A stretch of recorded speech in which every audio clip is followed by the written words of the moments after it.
Welcome back to Powered by Authenticity. I hope everybody is having a great week. It's hard to believe it's almost the end of April. This year is just flying by.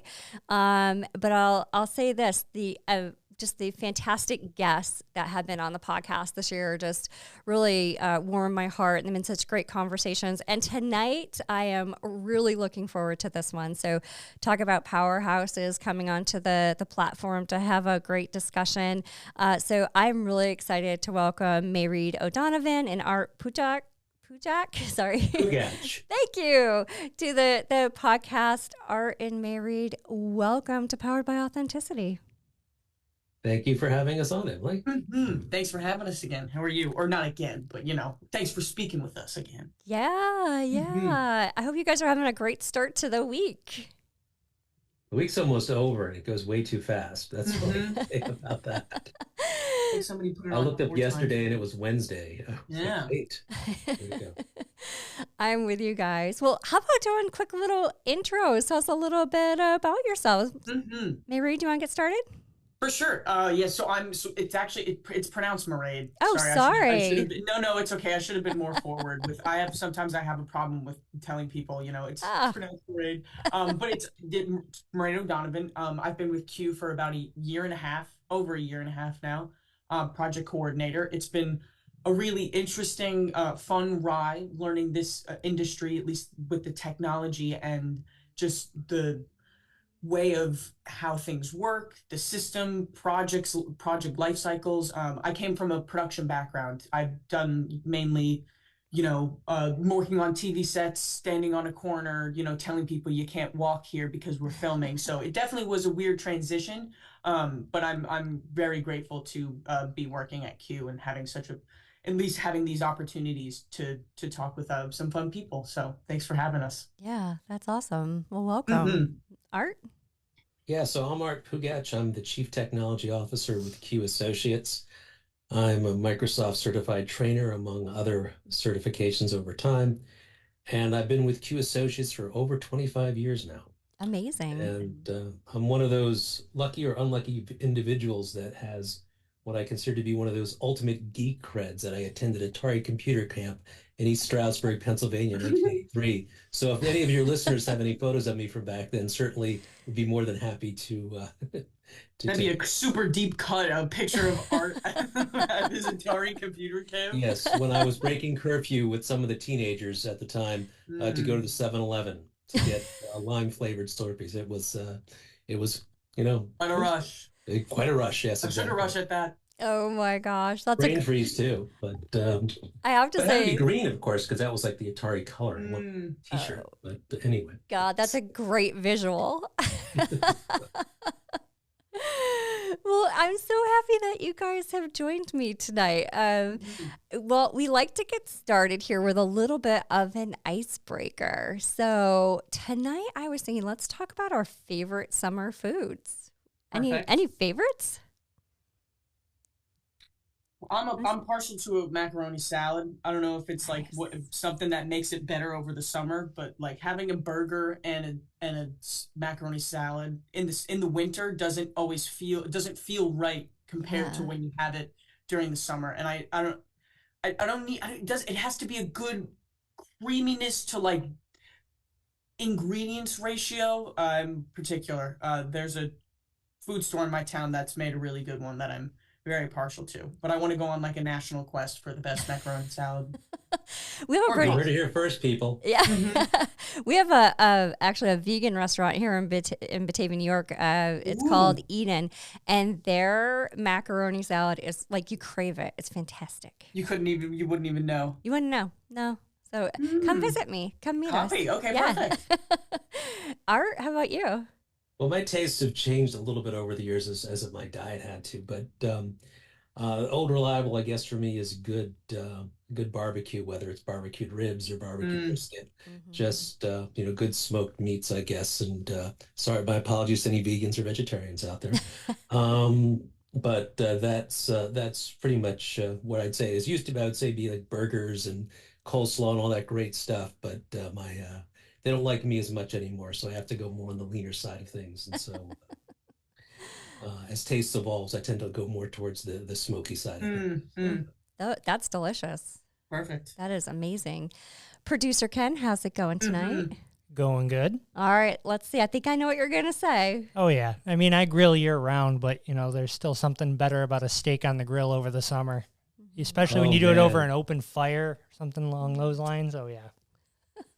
That reminds me of my 20s when I used to barbecue a lot more. It also reminds me of a birthday that I once did. Was it when my eldest niece, who's going to be 17 this year, when she turned 1, I was the barbecue chef that year. And don't know if I actually ever got to eat any of the steaks that year, but I told they all told everyone they were very good.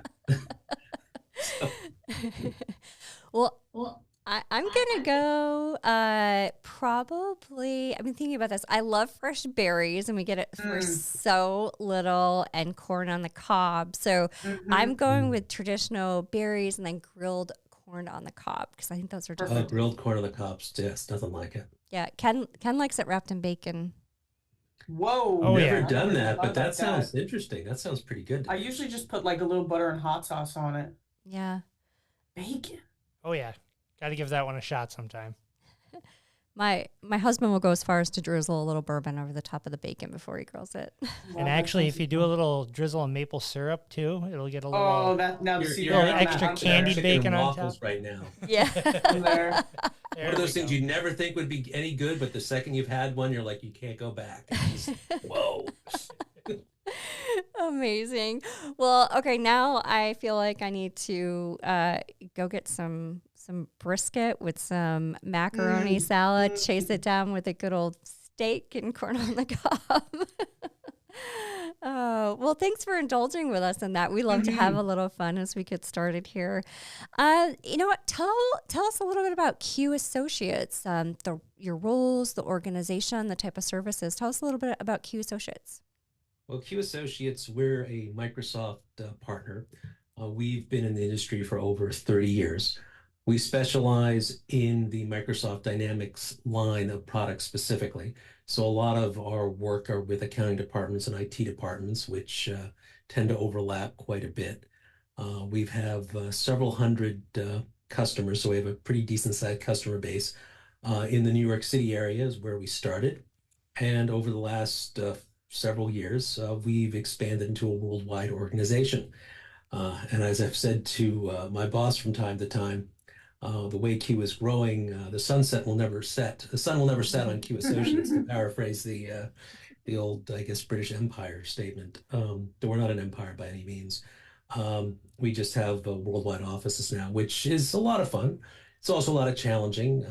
As a CTO of a global organization, your brain tends to sort of expand from a 24/7 ever so often mode to a 24/7 everyday mode sometimes. And that can be interesting. But one of the things I absolutely adore about my position and my job is that I do get exposed to a very large client base. I get exposed to various levels and different ideas of troubleshooting. And every day is something different. And as it's something I enjoy doing, that's one of the things that I like most about being in IT is that you do experience different things on a daily basis, and you do get to watch technology change over time. And certainly it's changed a lot in my lifetime and even in my work lifetime. And it's something I really enjoy doing.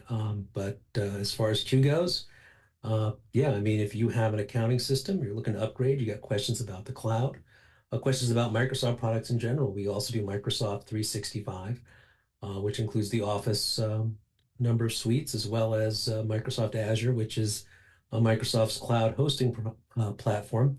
And we've even started working with Copilot and done a few demos, because that's the big Microsoft push right now, is the generative AI side of things. So that's what I guess I do at Q Associates. And Mairead, do you want to go ahead? Yeah, I mean, with especially with Art's been here for quite a long time, and it's even been just interesting from my year and a half being at Q. The growth is crazy. It's really been a very, and obviously growth comes with some growing pains, but with how Art said that becoming a global company, it's been really great to meet and see, I guess, just different client bases, different ways of life, having the opportunity to go and sit at some lunches, or, going to what is it, IAMCP meetings, Yep. getting to meet different business professionals through, services and just opportunities has been pretty wonderful. And, my role is project coordinator. So I have been told I'm the servant leader, I'm the cat herder. And my role is more or less just making sure that everybody stays connected on the same page through either, whether it's project information centralization of just ensuring everybody's got the recordings in one spot, or just sending out the follow-up items from the weekly meeting. Yep. I do it all. He's also one heck of a podcaster, and yes, and so are you, and my other esteemed co-host here as well. We've got quite a stage rapport together. So yeah, you guys are great, and I just we got to know each other through a Microsoft friend, Jamie Fox. I'm really grateful for him for introducing us. So, and I've worked in the Microsoft space for quite some time and helped to lead partnership. And what you guys have been able to achieve is fantastic. So, hats off to the hard work that you're doing, both personally, but I'm sure for Q as well. It's amazing. So, talking about your podcast, When in Doubt, Reboot. First of all, fantastic name. Whoever came up with that, fantastic. Very, very clever. It was one of the producers, Sarah C. She did I think it was just we were spitballing, at least just like technological terms, I'm pretty sure, and that might have been just on the list, and even making like an acronym, not even like a TLA because it's longer than it's an FLA, a 4-letter acronym. It just worked. It was able to at least be wider, like a shortened abbreviation. So it did work very well. But the podcast has been very fun. I mean, we obviously, first recording, I think, we put it out in October, but it was conceived a little bit maybe before at a baseball game over the summer. I think me and Art were told we have a very good rapport together. So it was kind of hatched along with the marketing incentive of, you guys might get on a Podfest or something. Get out there. You guys will be famous. At least that's what Art tells me. But that's why that's thank you. I don't know about.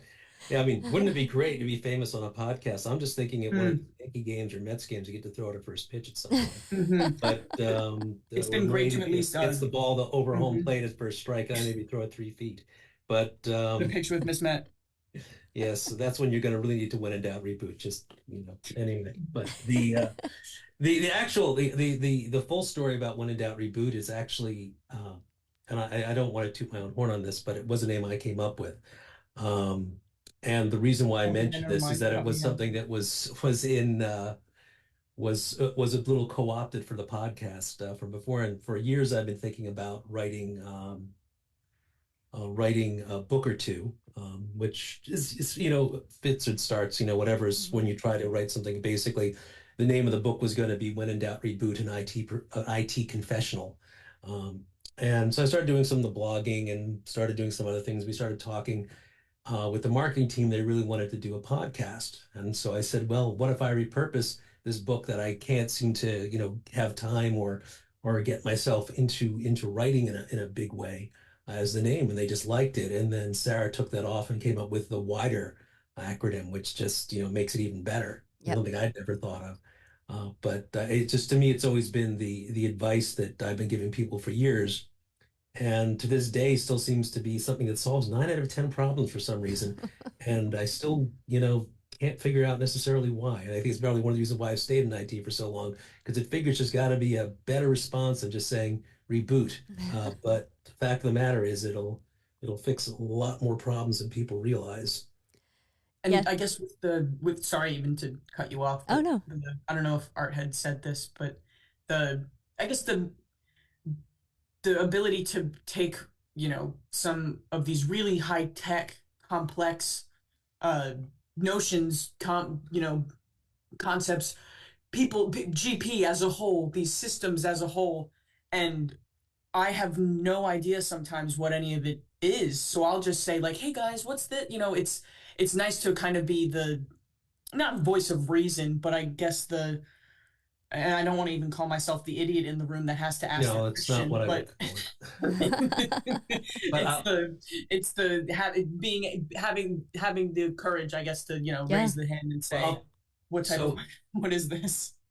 So in our discussions, we talked about demystifying IT, and the idea was to create a podcast where um, people would listen to it, and it wouldn't just be, talking heads going, okay, run this command, run this code, your problem solved. Next week, we do this. And we didn't want something like that where it was just sort of like, we wanted something that people might actually listen to and maybe be entertained by, maybe learn something. So the idea was to, and this is what I think makes our podcast so unique, is we wanted to have the voice of the audience on the pod. And I said initially when it came down to it, if I was going to do a podcast, I didn't want to aim it at individuals necessarily who were in my generation. I wanted it to pass the knowledge down and to aim it more at a younger skewed audience. So I knew I needed to have someone who was younger, someone who was very inquisitive, who knows how to ask really good questions, and who also is herself a part-time IT person as well. And I wanted someone who would, let's say, represent the audience we were looking to get. And Mairead represents the audience in a very fantastic way. That's sort of the way I've looked at the pod in a sense, where it's sort of like if I was going to teach a course and try to get that information out in a way that people could understand it, because let's face it, as a veteran IT person, oftentimes you're like, what did you say? Yeah, this, no, I don't understand. Explain that in English. So, and that's why the sort of thing is to, I might have this experience and this great knowledge, but if it doesn't come out properly and I'm not able to relay it properly, then it's not necessarily going to help anyone. And the idea is to demystify tech and to help the listener. And the way I look at it is Mairead represents the listener. Yeah. And thank you. In another way, for those who are to go to the deep cut tech stuff, she's in a sense like Tron. She fights for the user. So nice. Well, okay, but what you just described is almost like coaching and mentoring relationships. So it's kind of like you're coming forward and when you have a problem, but it's not a problem in this case, it's a piece of technology, and breaking it down into a different way for somebody to be able to understand or approach the way they use it. So it's kind of like you're doing tech coaching on the fly for your podcast. The first day, like not even the first day, but when I was brought on, I was brought on by our past COO. She went on maternity leave, and then I was kind of left to not fend for myself, but I ended up calling Art just about every day. And from there on, it's kind of just pretty much continued. We usually talk, if not for the podcast, every day, just every day in general. So it's definitely, not even looking back and not realizing, but it is kind of a coaching, mentoring relationship that we've at least developed. So I'm very grateful because I don't think I would have probably stayed at Q for as long as I have if it weren't for the nurturing community that people have at least welcomed me in with. Aww. So Mairead has many mentors at Q, and we have a lot of people who have been very encouraging over time. Mairead and myself have sort of a unique position at Q in the sense that we tend to deal with most clients, where most implementers, most other individuals, they may deal with a subsection of customers, or we deal with a lot. So certainly one of the big things, and as far as trying to get Mairead to hit the ground running, is that dealing with all those customers, there's a lot to deal with, and there's so Mairead's had myself, has had people in implementation, people on the accounting side. So there've been several individuals marketing as well who have been able to help, simply because it is such a big position to coordinate several hundred projects. It's not easy to do, and it's something that Mairead has been able to do very well and do an exceptional job of, as well as hosting a podcast. So it's I'm saluting. And the compliment. And the way I look at it is, so my mentor was Tony Savage, who was a pioneering technologist in many ways, and I like to feel on a certain level that I'm passing on sort of the way that she stuff that she nurtured in me. I'm trying to nurture it in the next generation as well, and I think that's very important.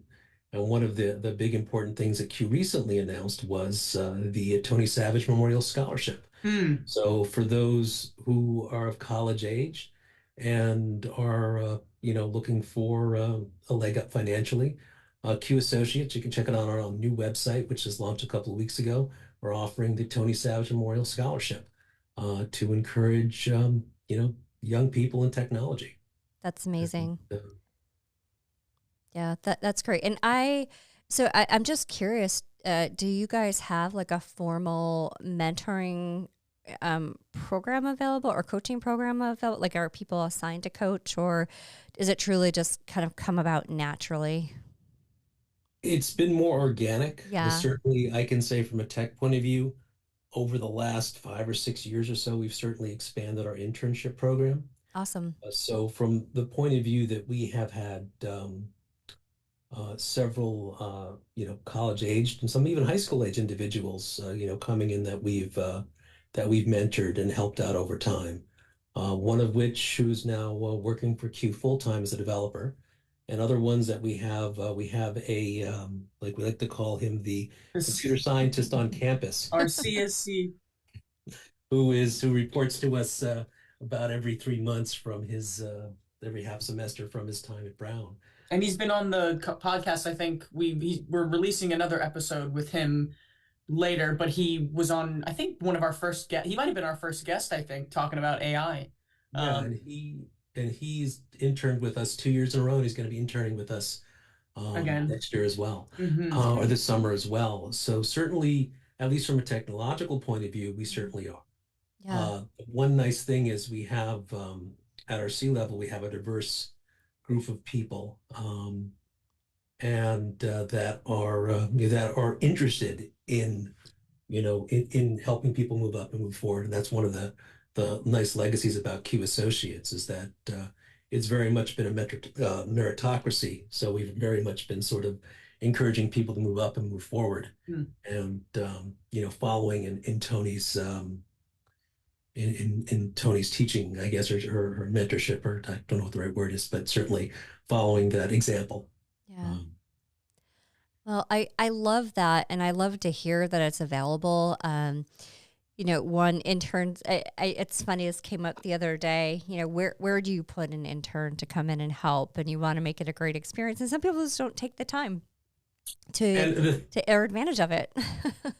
Well, I would ask if I was allowed to curse on the podcast. Oh, sure, go for it. No, you're okay. No, go ahead. So what I've always told the interns when they've started with me, I said, because look, I did internship when I was young. I know other people had the experience. So I say the first thing I say to all my interns: if anyone ever asks you to fetch them a cup of coffee or do some sort of menial task, menial stuff that they can do themselves, just tell them the CTO tells them to go blank themselves. and that's the way I feel about it, because the way I feel is that if an internship is going to work, you actually have to get involved. You have to get your hands dirty. You have to be able to work with the technology and actually do stuff, because my feeling is it's like there's nothing worse than an internship where you go like, oh, I fetched coffee all summer. It's great. I can put it on my resume, but I don't want someone coming out of an internship at Q Associates feeling that way. I want someone to say, hey, I got to do something. I got real hands-on learn experience. things, and I got to actually see how the world works. Mm-hmm. Yeah. So, and one of the big things I've always said to new hires, and again to interns as well, is that I said, okay, you've learned this stuff in school, and you learned all this stuff, let's say in computer science courses, and you've heard this and that, the other thing, but I hate to tell you this, but the real world isn't exactly like that. So you're going to have to get used to the fact that things are a little bit more gray area, and things aren't as nice and neat or as clean, and you have to deal with personalities, and there's no grades, A's, B's, or C's or anything like that there. It's something where, you have to be on your toes. You have to know where to look for a solution, and you have to reach out to someone and ask for them. you're not yourself in a box. You actually, and one of the big things I've noticed, especially, I could say with maybe the COVID generation, um, and I can't speak to, those that are necessarily under 20, even though I do have one of them working for me, is the idea where it's very much an isolated world. And so one of the big things that we've worked on is trying to get young people out of their shell and realize that, hey, it's not just about you. It's a full team here, and we have a team here to support you as well. So if you have a question, please reach out, please ask us, and we'll be there to help you. We may not necessarily give you the answer, but we'll help you, get to the point where you can find the answer yourself. And we'll support you as needed. Because let's face it, in IT, whether people like it or not, people make mistakes. Yep. And, in anything, it's a great line from Batman Begins where Alfred tells Bruce Wayne, do you know the reason why we fall down? So we can learn to get right back up. So I always like that line, so that's why I use it. But that's how I feel about it as well. So. I love what you just said there, and I truly think about our poor kids who were part of this COVID generation. I look at my daughter. Her high school years were in her room. I mean, I can't even imagine. Yeah, they went virtual in their freshman year. And for her only full year of full in-person school was her senior year. That's not enough time. A good senior year, but like that's bittersweet. It's like it's not. Yeah. I was even gonna just to bring up like mentoring. I had a really great teacher in high school, which is a pity. My last year of high school. He wasn't not even a huge mentor, but we would it was like how I've realized that Art's kind of maybe a coach slash mentor, just because I was sitting in his room every morning going, and even if I was like crying about something that, was menial in high school, or like he was showing us clips or videos of something, we ended up having a strong relationship. And even outside of, I graduated, went on to college, and then my senior year of college, it was COVID. Yeah. The last couple months, he sent us, we still keep in contact with him, and he sends us we usually go to one of his shows every year. And during COVID, he sent us, we participated in a virtual audience of a virtual show that he put on. So I can't even imagine, like, your daughter going through high school, like these kids are giving it their all, and they're like how we're conducting a podcast. Yep. They were conducting a full-blown like theater with going off stage. They would leave the room, go into their little exit, like their little breakout rooms. It was ingenious. Yep. But it's just, I mean, that's crazy. It's just crazy. It is, but the thing is now when you think about these kids who had a 1-year experience, and then we're tossing them at major universities, large groups of people, and you hope they can get out of their shell. But things like internships, where art, like the culture that you just described, to come and get the experience, but we're going to also teach you some of those, I hate to say social skills, but way to maneuver culture and way to maneuver people. It's so important. And hearing about opportunities and people who feel passionate about that it's very refreshing. So hats off to what you guys are doing there at Q for your interns. It's great. Yeah. So the other thing I did notice in talking, so you've mentioned about, kind of that diverse leadership group, and it seems like you guys have a really strong female leadership representation. Do you think that makes a difference for your culture and just for your organization? I definitely do. I think it did from the beginning. The fact that one of the founders was a woman, Tony Savage, I think that made a big difference. And I think we've continued in that by that example. And in fact, one of the cool things was so last month we did a number of pod specials for Women Histories Month, and one of the things that we noticed just organically is that our company is more than 50% women, which we were very, very happy about, and we are very happy about, and it's just one of those things where it's just nice that it just sort of built that way, and that I mean, I'll put it this way. So one of the the person whom Mairead was hired to assist and went on maternity leave and has since gone elsewhere. She was someone who had come up as an intern through the company and worked her way up to the C-level before she decided to leave after several years. There was, wasn't anything, just life changes sometimes. Yep. I know we were talking about how, for better or worse, women sometimes have to make decisions based on their family, yep. Where sometimes men don't. And that's what happened in her case. But certainly at the time, I remember I was asked, who do you think would be great to, be COO? And I said, I think she would be. And I was very happy that others listened. And I feel that, they're still listening.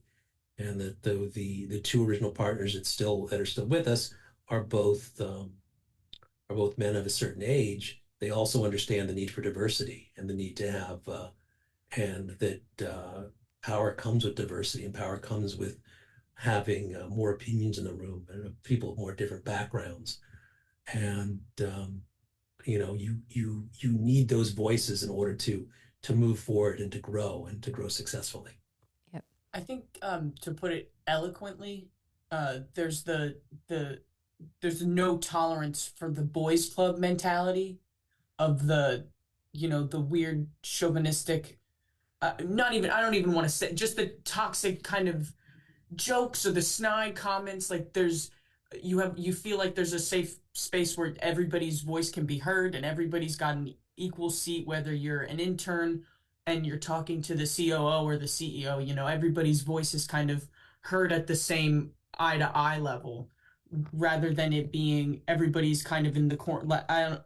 I don't want to make it sound like it's like a group of children, but it's the intolerance to the equality of just everybody kind of being cohesively working together, as it doesn't have to be hard. And it's great to have it at Q. It's great to at least have it be bolstered and amplified at Q, if anything. And the way I feel is every voice is important. If you have something to contribute, we want to hear it. Yeah, and what a great way to make people feel like they're making a difference for the organization and for themselves. Like that type of culture breeds great solutions, out of the box thinking. It's a way that you can go in and just kind of, think about different ways to approach problems. And I'm sure for you guys, what a way to come up with new ideas to support your clients. Like having all of those differences, and people being able to come forward and bring their thoughts. What a great way to support your clients. Like that's amazing. And it even to empower, like I didn't even kind of not really thinking about it. I feel empowered to be doing these podcasts and just, it's been great to at least be given the opportunity to like, hey, Mairead, your voice, people want to hear you. Yeah. It feels like it's like the Uncle Sam poster and he's pointing at me saying, get out there and go do it. Well, that was one of the big things we had to convince Mairead about in the first few pods is we were all talking. It's like, I don't want to hear myself talking all the time. And the rest of the team, the producer going like, Mairead, we need you to talk more. And so it took Mairead a few minutes, but once you got going, everything was fun. But once you get me talking, it's like one of those monkeys that keeps clapping the tambourine. Oh, that's fantastic. Well, I did a podcast for one of my previous consulting firms, and I was so afraid to bring up the topic that I felt like we needed to address, equity in tech. Like I was sweating and nervous, and I take a step back, and it shouldn't have been that way, right? Like it's a problem in the industry. It's something that needs to be talked about, and it'll continue to fester. It's going to fester. Our clients feel it every day. So why not put it out there that we're addressing it and wanting to do something about it? So, kudos to you guys. You just got to make sure you're fully speaking, right? Like using that voice and that power behind it. So exactly. We all have a voice. We all got to use it. Absolutely. One other thing, like I said, I've worked with Microsoft before. I've helped lead partnerships. I think it's an amazing opportunity. Do you guys help to leverage? I mean, just networking as a whole is a tough topic for women. It's often hard to put ourselves out there. Men too, like it can be intimidating. Do you feel like being able to leverage like partner opportunities has really helped, maybe both personally, but also from a Q perspective, just, from a networking and helping to expand yourselves personally, but also Q? Definitely from my point of view. Yeah. Some of my best friends I've met because of technology, and are also technologists. As far as Q goes, one of the things about having such a large client base, certainly, Microsoft makes that possible in one sense, but also I think having a really good sales implementation team makes that, just a really good team in general makes it possible overall. You get many connections. And one of the things, I'll just reiterate again, I know I said before, is that dealing with so many different clients makes you deal with so many different problems and so many solutions, and you end up meeting so many different people. It's a huge community. Yeah. Yeah. So, and they love meeting, and everybody loves meeting and getting together, and getting free steaks for some reason, because love it. They always have things at steakhouses. Or maybe order the chicken when you go to the steakhouse, like I do. But it's and getting to at least converse and having a wealth of knowledge of different people, all different types of people at the table, over a free steak, whether it's over a free steak or at a convention. I know we've had some of our two of our colleagues were at the Microsoft Directions conference out in California, San Diego, yeah, San Diego. So that's even a huge networking opportunity, because we're a big name, I would say, but getting to see repeated customers, repeated partners that we've worked with. It's even developed leads ourselves for podcasts, for people asking like, hey,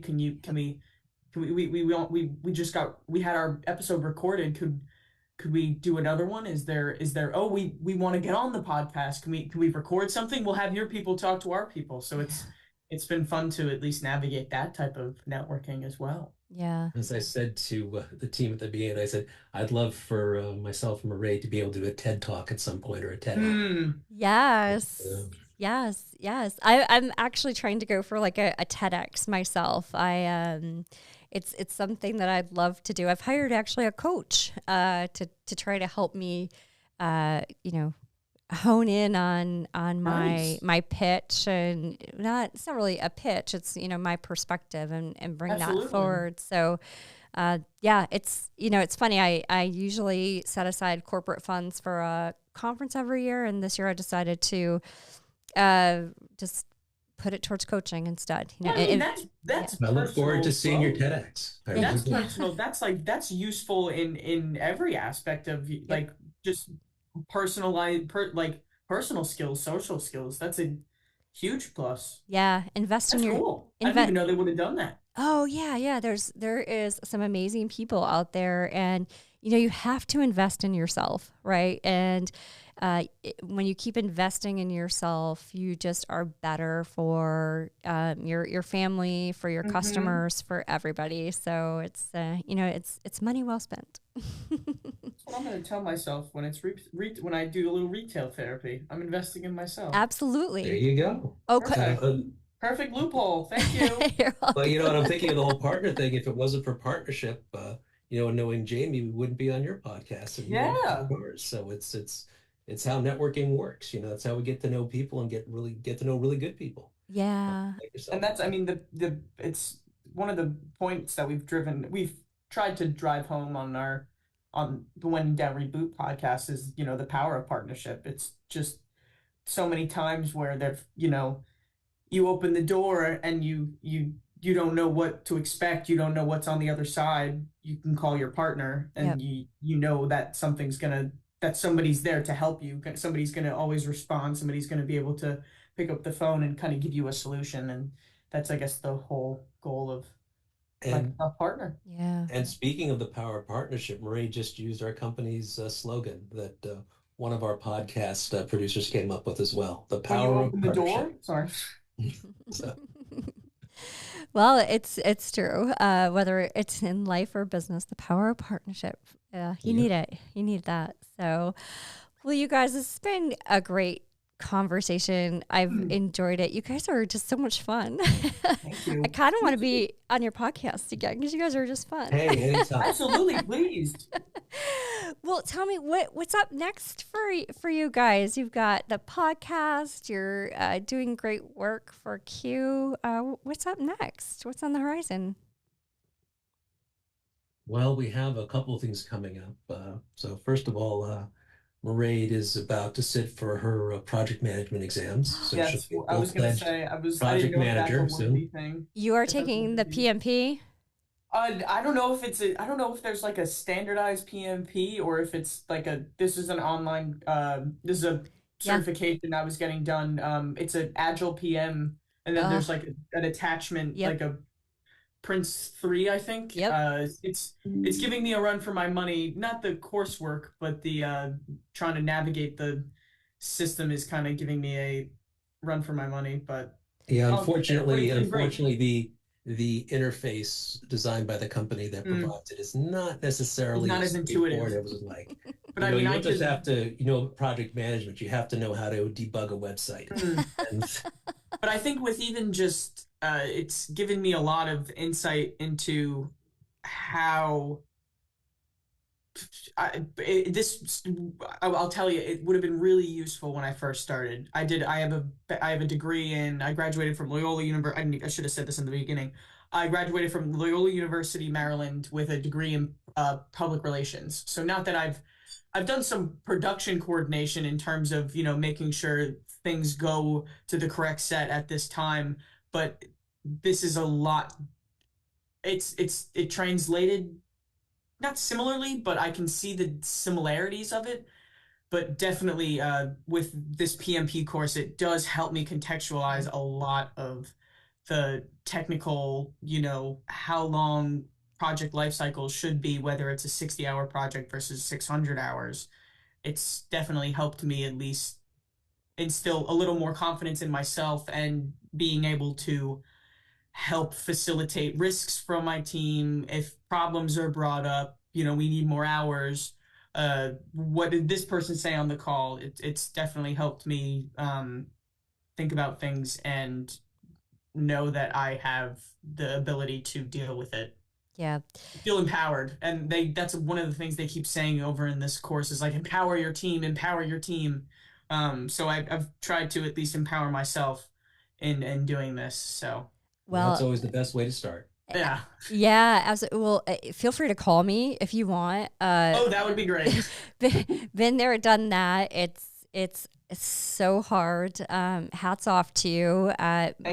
Make sure you party after, like take yourself out for a very nice dinner. Well, I'm jumping out of a plane this weekend. Oh my God. That's also what's next. Well, I'm not brave enough to do that. I'm just gonna be honest.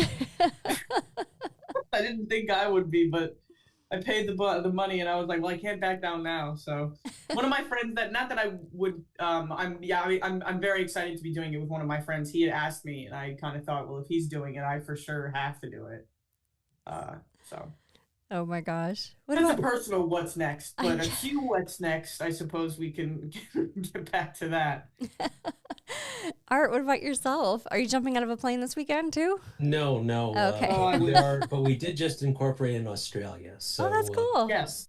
So we're looking to open up more offices worldwide and hire more technologists, implementers, developers worldwide as well. So certainly the big focus at Q right now is the worldwide expansion and making sure that we're ahead of the curve, whether it's Copilot or Azure or any other Microsoft technologies are coming along.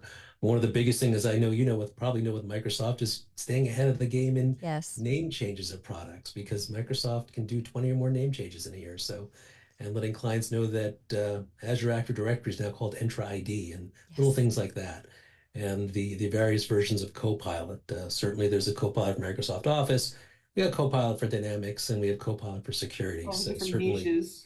Learning, I guess, is always one of the biggest emphasis for me, just learning all the new stuff that comes out there, recording more podcasts, working on more forums, maybe attending a few more conferences as I can. Unfortunately, not as many are in person, but I hope to be going to a few of those soon.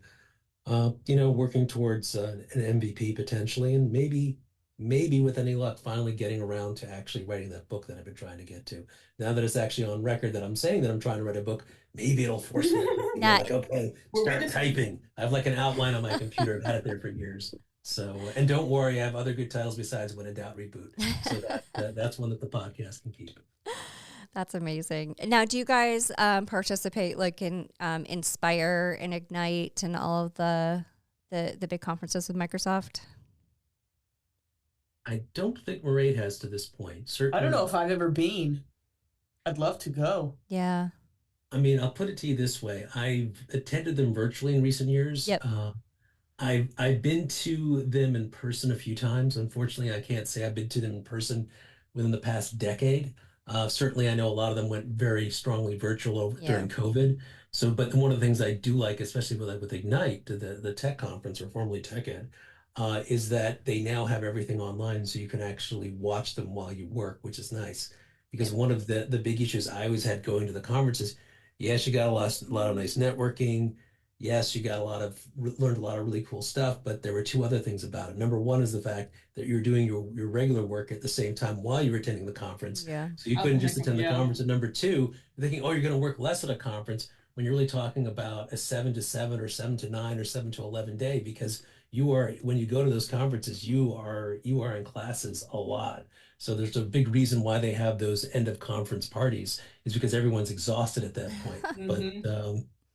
But certainly, I was the person in Hall C in Orlando on his BlackBerry taking notes during all the conferences back when people used BlackBerries and their thumbs a lot more.